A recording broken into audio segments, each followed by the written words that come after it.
Most people run from death. I didn't run. I sat with it.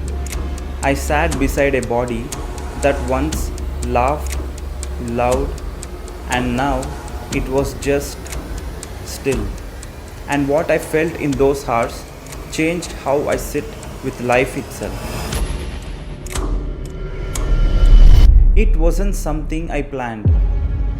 In my culture, when someone dies, we don't hide them away instantly. The body is washed, dressed, kept at home. Family, neighbors, everyone gathers around.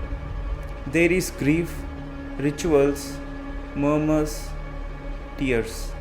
But what struck me was how people stay busy, arranging flowers, calling relatives, whispering condolences, yet the body lies alone, silent like a mountain in a storm. I remember feeling this tug, a discomfort inside me that said, "Go sit there, be with it." Maybe it was love, maybe it was fear, or maybe somewhere deep down, I knew I needed to face it. This truth we all pretend doesn't exist. The atmosphere no one talks about. I sat on the cold floor. The body was laid on a simple mat. There were flowers, roses, marigolds, trying to cover the smell of stillness.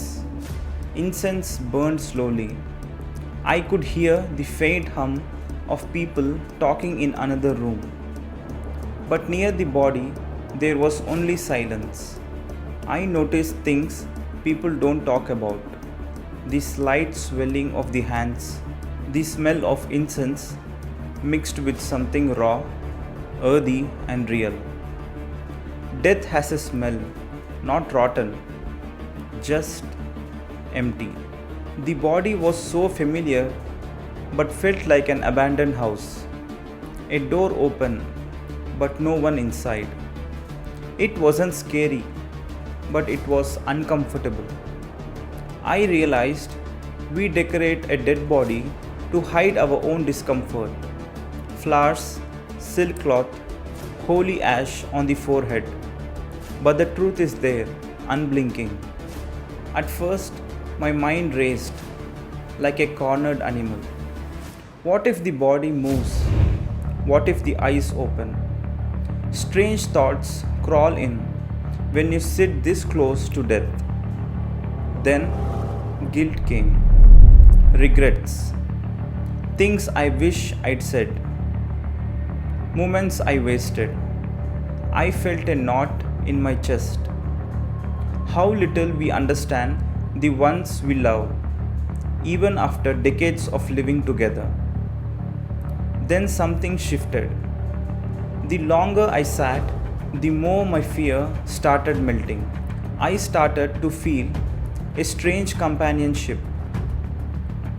This body wasn't demanding anything, it wasn't pretending. It was just there, absolute stillness, in a world always in noise.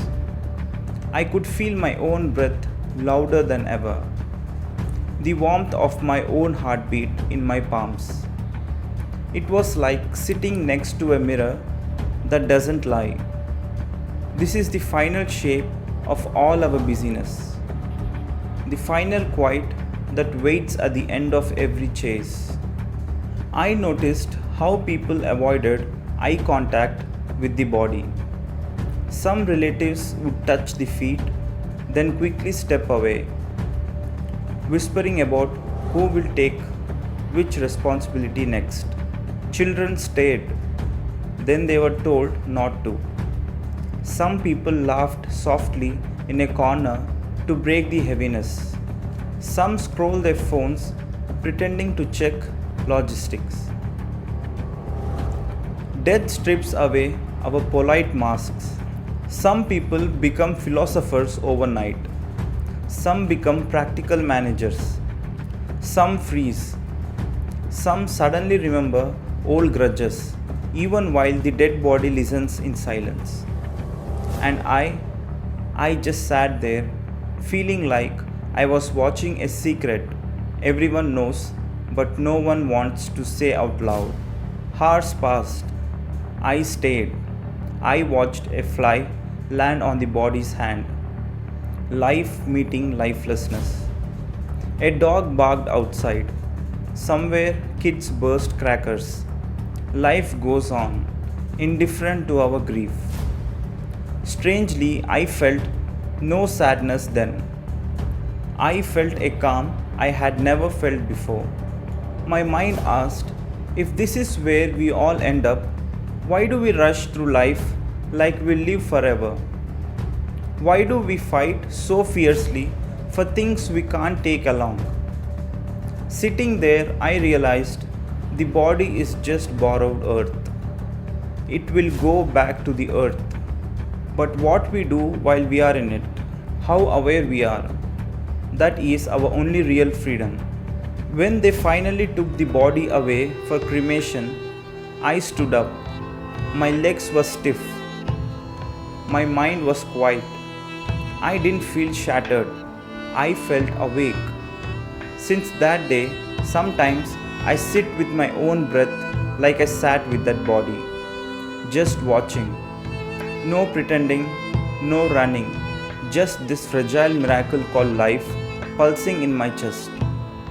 If you ever get the chance and the courage, sit with a dead body, not to mourn, but to see how all your masks, your fears, your small dramas, all fall away before that simple silent truth.